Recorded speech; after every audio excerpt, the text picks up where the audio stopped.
Slick back. No, no, slick back. That's what I said. Slick back. No, nigga, I'm a pimp named Slick Back. Pimp named Slick Back. Pimp named, pimp named, pimp named Slick back.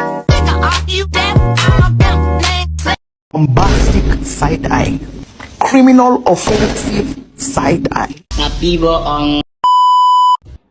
Assalamualaikum warahmatullahi wabarakatuh. Salam sejahtera bagi kita semua. Perkenalkan, nama saya Alipia Dapa. Di sini saya akan menjelaskan atau memaparkan materi tentang manajemen berbasis sekolah. Apa sih manajemen berbasis sekolah itu, atau bisa disingkat dengan MBS? Nah, jadi manajemen adalah suatu proses yang terdiri dari perencanaan, pengorganisasian, penggerakan, dan pengawasan yang dilakukan untuk mencapai tujuan tertentu dengan menggunakan sumber daya manusia dan sumber daya alam yang berlaku. Jadi dalam manajemen itu ada tiga suatu proses yang harus dilakukan, yang harus dituju, yaitu perencanaan, pengorganisasian, dan penggerakan. Lanjut, kita harus tahu juga nih fungsi dari manajemen peserta didik, karena MBS itu kan berkaitan dengan peserta didik ya. Nah, fungsi yang pertama itu yaitu mengembangkan individualitas peserta didik. Yang kedua, mengembangkan segi sosial pada peserta didik. Yang ketiga, menyalurkan aspirasi dan harapan pada peserta didik. Yang keempat itu pemenuhan kebutuhan dan kesejahteraan peserta didik. Jadi keempat ini tuh berkaitan, dan empat fungsi ini tuh harus dilakukan dengan sebaik-baiknya dan bisa dilakukan dengan terarah. Jadi yang pertama itu pengembangan individualitas. Nah, pengembangan individualitas itu berawal dan bermula dari peserta didik. Yang kedua itu pengembangan segi sosial. Jadi di sekolah juga kita harus mengembangkan sosial untuk seluruh peserta didik. Contohnya itu seperti berkomunikasi dengan baik, mengembangkan sosial yang tinggi bagi peserta didik. Yang ketiga itu menyalurkan aspirasi dan harapan. Jadi di sekolah itu tidak hanya belajar atau mengerjakan tugas, tapi menyalurkan aspirasi dan harapan. Contohnya seperti mempunyai bakat, siswa itu mempunyai bakat yang harus dikembangkan oleh sekolah, dan sekolah itu harus bisa menyalurkan aspirasi atau harapan peserta didik tersebut untuk bisa memajukan apa yang dia bisa. Yang keempat itu pemenuhan kebutuhan dan kesejahteraan peserta didik. Itu hal penting juga, karena di sekolah itu kita harus toleransi bagi siapapun, atau enggak harus bisa saling menghormati, karena sekolah sekarang itu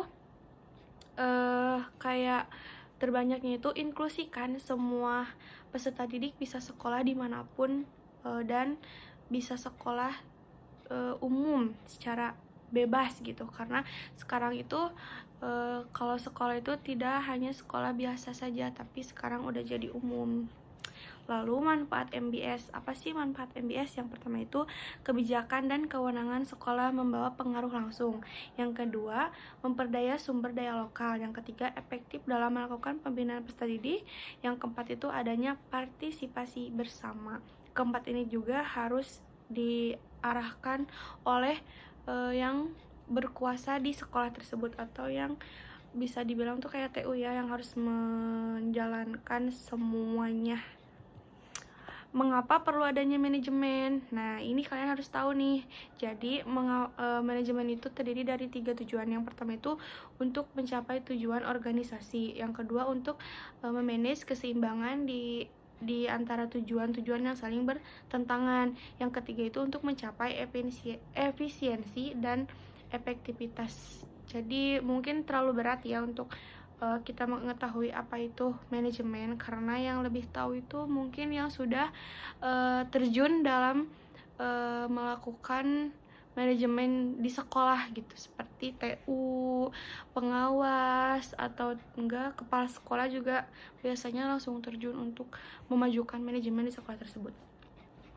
Nah, MBS juga atau manajemen berbasis sekolah juga yaitu salah satu model atau sistem pengelolaan sekolah yang memberikan kewenangan lebih luas, yang berkuasa lebih banyak kepada institusi sekolah untuk mengurus kegiatan sekolah sesuai dengan potensi, tuntutan dan kebutuhan sekolah yang bersangkutan tanpa adanya pertentangan. Jadi, manajemen berbasis sekolah ini memberikan kewenangan lebih luas dan juga mengurus kegiatan sekolah apapun yang kegiatan di sekolah itu yang dilaksanakan harus tercapai dengan benar sesuai tadi yang diarahkan dalam fungsi sama manfaatnya. MBS juga biasanya dikelola oleh kepala sekolah, bisa juga oleh pengawas dan serta jajarannya banyak banget sih sebenarnya. Nah, faktor-faktor yang harus diperhatikan dalam pelaksanaan MBS itu ada 5. Yang pertama, kewenangan di sekolah. Yang kedua, kebijakan dan prioritas pemerintahan. Yang ketiga, peran orang tua dan masyarakat. Yang keempat, peran profesionalisme dan manajerial. Yang kelima, mengembangkan profesi. Faktor-faktor yang harus diperhatikan dalam pelaksanaan MBS itu cukup cukup ketat. Nah, lalu ada unsur-unsur MBS. Kalian pasti tahu lah unsur-unsur MBS ini terdiri dari 1, 2, 3, 4, 5, 6, 7 M. Yang pertama, human atau manusia. Yang kedua ada money, yaitu uang. Yang ketiga, material, itu bahan. Yang keempat, masinis, itu mesin. Metode, market, pasar. Kalian pasti udah tahu kan itu. Lalu ada 8 standar pengelolaan sekolah. Yang pertama ada standar kompetensi lulusan. Yang kedua standar isi. Yang ketiga standar proses. Yang keempat ada standar pendidikan dan tenaga kependidikan. Yang kelima standar sarana dan prasarana. Yang keenam ada standar pembiayaan pendidikan, standar pengelolaan. Yang kedelapan pengelolaan penilaian pendidikan. Ya, terus ada implementasi MBS. Apa itu implementasi? Yang pertama itu manajemen peserta didik. Yang kedua itu harus manajemen pendidikan dan tenaga kependidikan. Yang ketiga itu manajemen implementasi kurikulum. Yang keempat manajemen peningkatan mutu pendidikan. Yang kelima manajemen keuangan sekolah. Yang keenam manajemen sekolah dan masyarakat. Jadi manajemen itu sangat luas ya guys, dan keterkaitan dalam mengelola sekolah itu sangat-sangat cukup harus efektif dan efisien. Sekian paparan materi dari aku. Mohon maaf bila ada kesalahan. Wassalamualaikum warahmatullahi wabarakatuh. Bye-bye.